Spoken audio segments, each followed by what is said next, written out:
Olá, meus irmãos, tudo bem? Olá, tudo bem? Estou aqui hoje para poder continuar a aula sobre o fruto do Espírito Santo. Hoje nós vamos ver aí sobre Gálatas 4. Eu vou pedir para vocês aí já pegarem a sua Bíblia, tá? Pegue sua Bíblia, dê uma pausa aqui no vídeo, pegue a Bíblia, ore antes de iniciar a leitura. Eu vou seguir de uma forma diferente, eu vou aparecer um pouco mais aqui no vídeo, agora eu vou alternar um vídeo um pouco pequenininho, colocar a tela do lado para a gente poder acompanhar a leitura da Bíblia e só colocar os tópicos aqui para a gente poder acompanhar, tudo bem? Então vamos lá. Primeiro, dizer que esse estudo ele vai estar dividido em três tópicos. Deixa eu colocar aqui para vocês. O primeiro deles, nós vamos ver entre no capítulo 4, né, do versículo 1 ao 11, tá? Que vai falar sobre o herdeiro e o escravo. Então aqui a gente vai ver como Paulo, ele colocou esses dois lados, né? Tanto o que significa o herdeiro, o que ele está se referindo, né, a esse herdeiro, e o escravo, tá? Vamos lá. Então o texto diz assim, vou abrir aqui.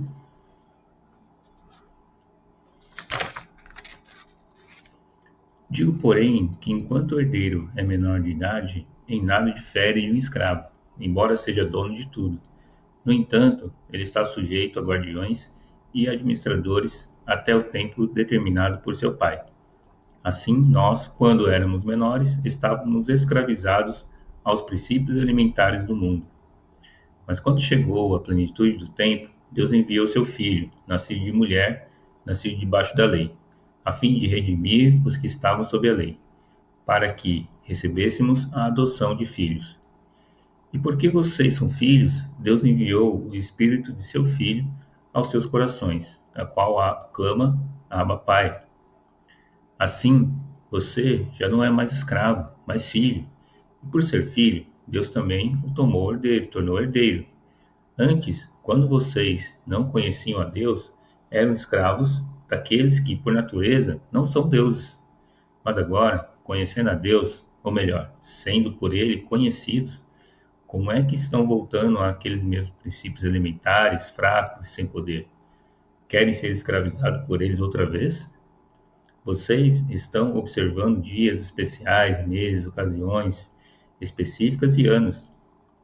Temo que os meus esforços por vocês tenham sido inúteis. Bem, rapidamente, falando no panorama geral aqui dessa carta do capítulo 4, né? Ele começa a sair um pouquinho da questão doutrinária e entra mais para uma questão afetiva.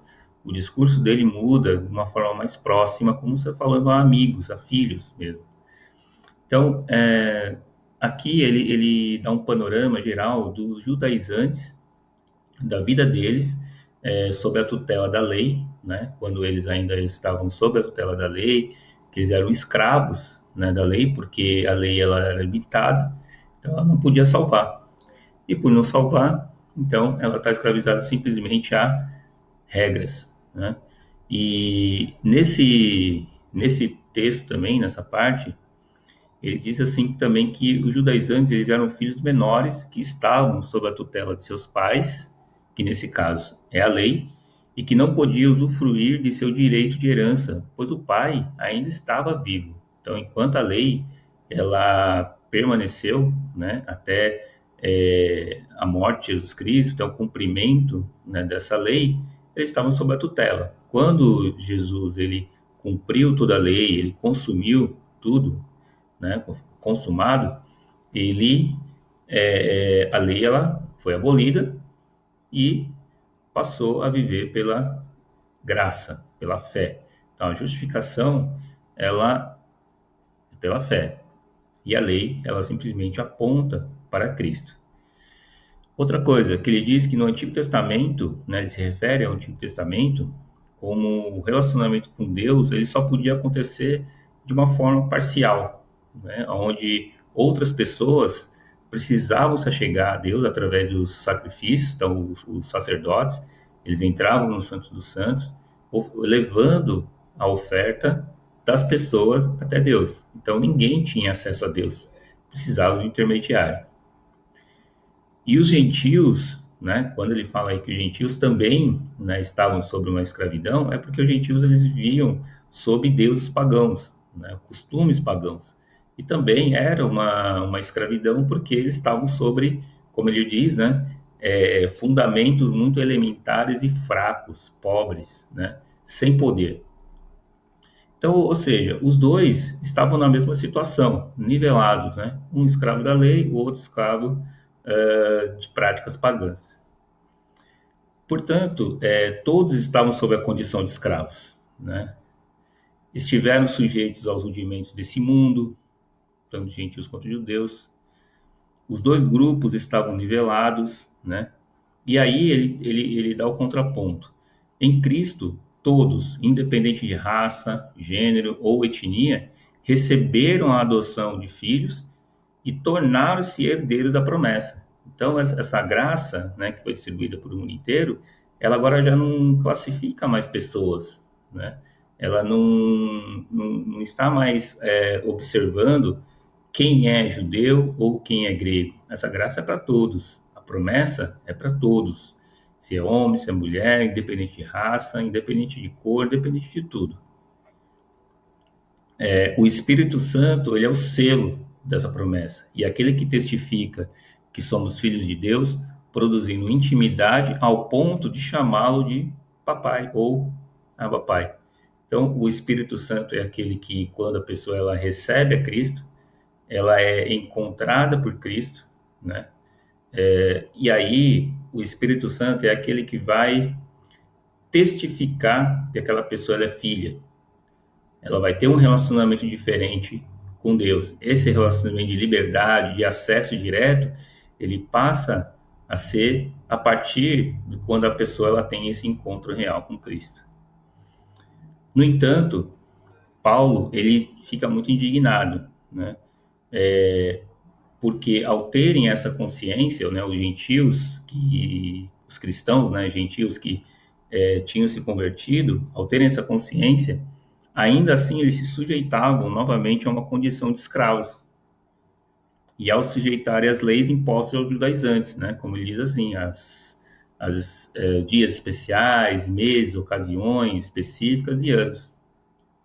E aí a grande questão dele era que, apesar deles saberem tudo isso, apesar deles terem esse relacionamento de liberdade, mesmo assim, eles estavam se sujeitando novamente à escravidão. Tá? E aí, o que ele coloca aí no último versículo, no versículo 11, né, que ele teme que os seus esforços que tenham sido inúteis, ele não coloca em xeque a pregação do evangelho, mas ele coloca em xeque aqueles que estavam ouvindo, né? A postura deles ao ouvir o evangelho e de que eles não tiveram nenhum tipo de valorização daquilo que foi pregado. Bom, vamos lá. Partindo para o próximo ponto, fala sobre os pais espirituais e os filhos na fé. Nessa parte, Paulo ele ainda dá mais ênfase ao apelo, né, emotivo, ao apelo afetivo, né, melhor dizendo. Então diz assim: eu lhes suplico, irmãos, que se tornem como eu, pois eu me tornei como vocês. Em nada vocês me ofenderam. Como sabe, foi por causa de uma doença que lhes preguei o evangelho pela primeira vez. Embora a minha doença lhes tenha sido uma provação, vocês não me trataram com desprezo ou desdém. Pelo contrário, receberam-me como se eu fosse um anjo de Deus, como o próprio Cristo Jesus. O que aconteceu com a alegria de vocês?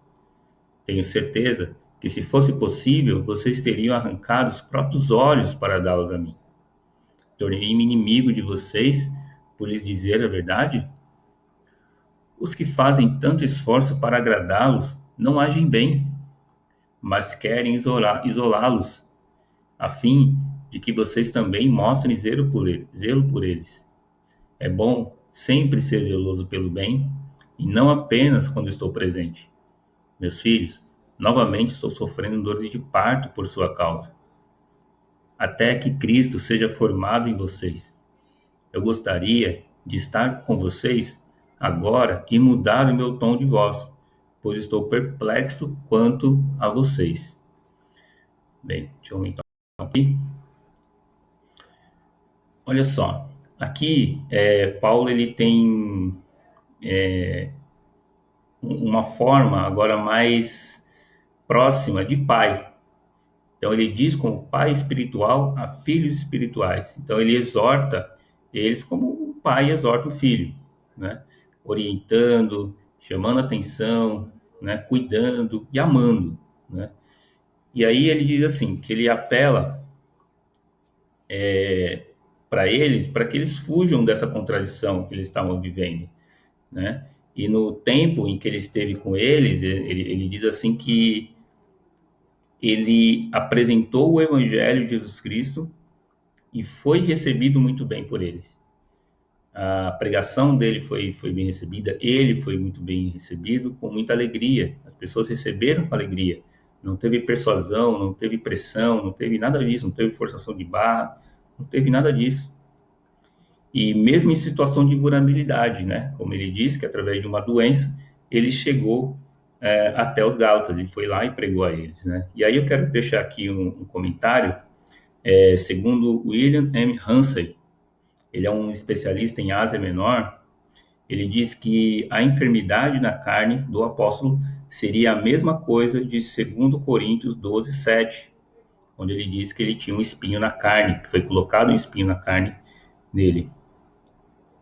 E isso corresponderia a um ataque de malária que lhe sobreveio quando andou pregando em Perge, na Panfilha, lugar baixo e muito pantanoso. Em consequência dessa enfermidade, Paulo partiu para o norte procurando o ar puro das montanhas, e outras possibilidades de suas enfermidades poderiam ser ataques de epilepsia ou ainda problemas de visão, né? Então, isso daqui, na verdade, é de acordo com o estudo, né, que foi feito pela geografia do local e por onde ele andou, poderia ser, né, ele sugere aqui que, que ele poderia ter tido um ataque de malária por ele ter ido num lugar muito úmido, muito quente. E no alto, né, que era a Ásia Menor, nessa região da Galácia, já era uma região montanhosa, então ele foi ali, na verdade, com o intuito de se curar, intuito de se cuidar. Ele acabou pregando o evangelho para aquele povo.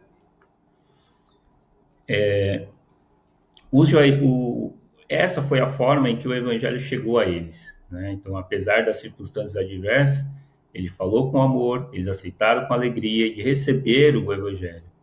Do lado dos judaizantes, ele já dá um outro contexto. Ele diz assim que eles são bajuladores, né? E aí ele diz assim que os judaizantes, com palavras persuasivas, com a falsa intenção de acolher os gentios convertidos, segundo a própria vontade deles, mas não a vontade de Deus, eles estavam atraindo, na verdade, a atenção para eles próprios. Eles estavam alimentando o próprio ego.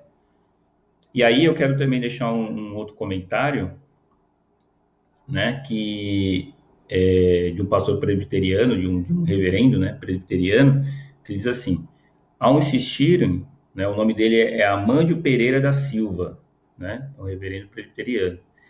Ao insistirem no rito da circuncisão, os falsos mestres estavam, na verdade, isolando os Gálatas de Cristo. E ainda estavam esses falsos mestres tentando desviar o zelo dos Gálatas para eles, a fim de se tornarem mais importantes do que Paulo ou mesmo de Cristo. Então, a única preocupação deles aqui, na verdade, era com a própria imagem deles. Eles não estavam preocupados com a salvação dos Gálatas, eles não estavam preocupados em eles terem uma vida plena com Cristo, uma vida de santificação com Cristo. O único intuito dele, o objetivo deles era alimentar o próprio ego, afastar eles do apóstolo Paulo, e eles não estavam compreendendo, talvez de uma forma intencional, que com isso estava afastando também eles de Cristo. Bom, o próximo ponto, quero destacar aqui para a gente, que nós vamos ver, e o último, é sobre a alegoria, né, que ele faz de Agar e Sara. E referente à alegoria, ela é para explicar a antiga e a nova aliança. Então, bem, primeiro, por que ele utiliza alegorias? Então, assim, as alegorias, elas são utilizadas principalmente para os gregos, né? Eles tinham essa prática de utilizar muitas alegorias para interpretar algo subentendido, algo que não está explícito em uma frase, em um texto, né? Então, a alegoria, ela puxa muito pela memória, ela puxa muito pelo sentido figurativo, né? Algo mais simples para entender algo mais complexo. Então, a intenção de Paulo era simplesmente atrair a atenção dele para algo que aconteceu lá na antiga aliança, no Antigo Testamento, aliás, né? De uma história que era muito conhecida entre eles. E aí ele usa o exemplo dessas duas mulheres, Agar e Sara. Lembrando que para você ler com mais atenção e conhecer a história de Agar e de Sara, você precisa ir até no texto de Gênesis, no capítulo 16 até o capítulo 20, para você entender melhor essa história. No geral, as duas personagens, Agar, ela era escrava, serva de Sara. Sara, ela era uma mulher, era esposa de Abraão e tinha recebido uma promessa de Deus que ela teria um filho, mesmo sendo estéril. No entanto, como Sara estava percebendo que ela estava demorando demais, ela na cabeça dela estava demorando demais, né? No fundo, ela não teve fé suficiente, né? Ou a ansiedade dela talvez falou um pouco mais alta, a ansiedade de ter o filho, ela acabou agindo com as próprias forças, né? Ela de própria vontade, o que ela fez? Ela simplesmente ordenou que Agar se deitasse com Abraão, tivesse relação sexual com Abraão, e com isso teve um fruto, teve um filho, né? E aí é que começa a história. Primeiro, Agar, por ela ser uma escrava, ela não tinha poder sobre as próprias decisões, e ela apenas obedecia às ordens de sua senhora, a Sara. Ismael, que foi o fruto, né, dessa decisão de Sara, de entregar ela a Abraão, ela é o fruto de uma decisão baseada na vontade da carne, ou seja, uma obra da carne.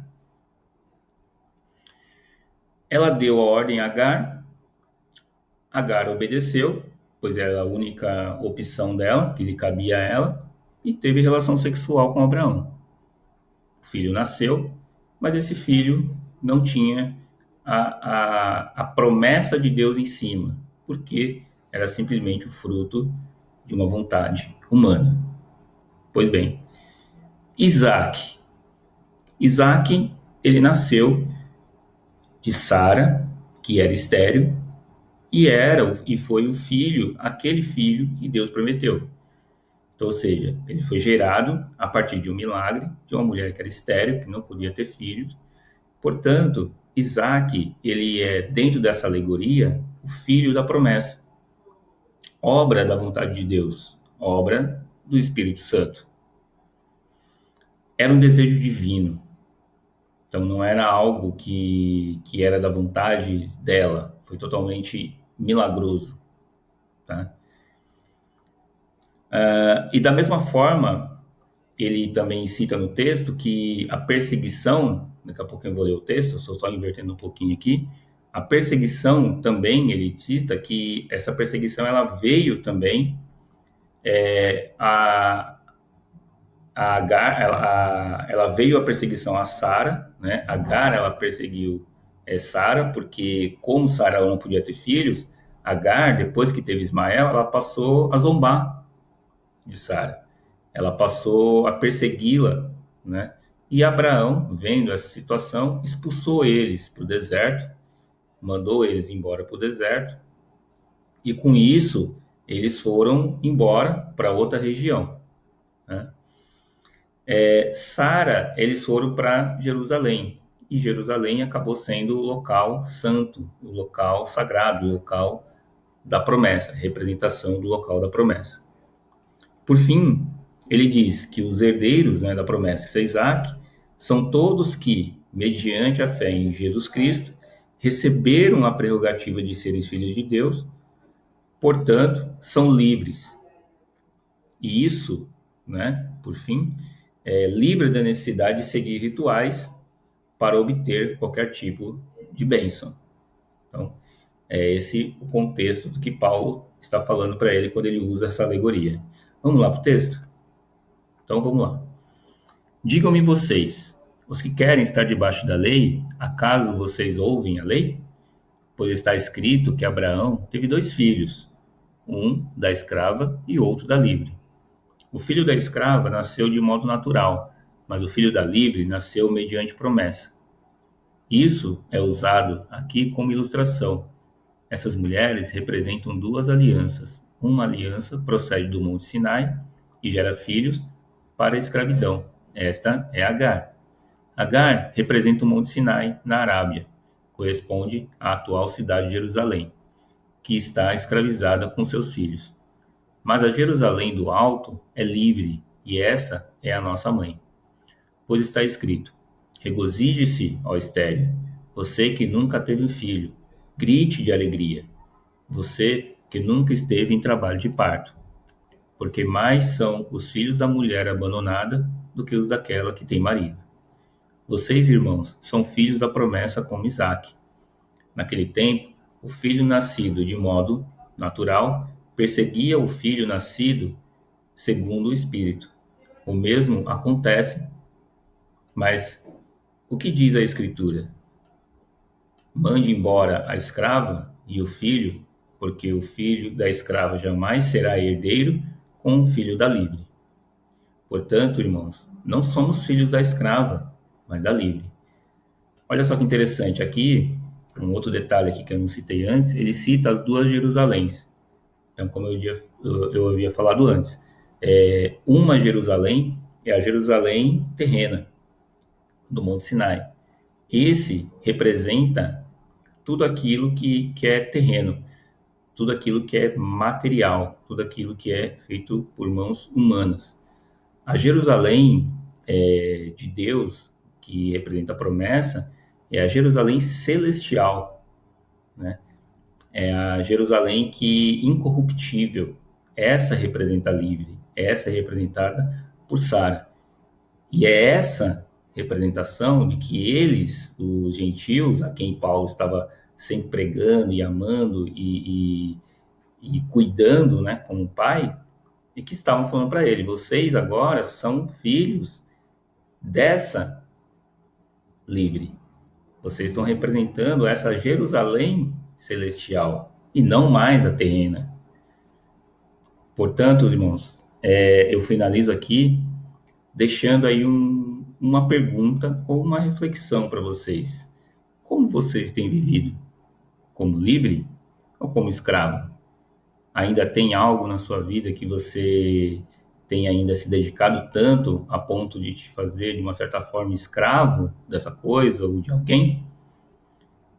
A gente volta a se falar. Nós temos ainda mais um capítulo, mais 2 capítulos, 5 e o 6.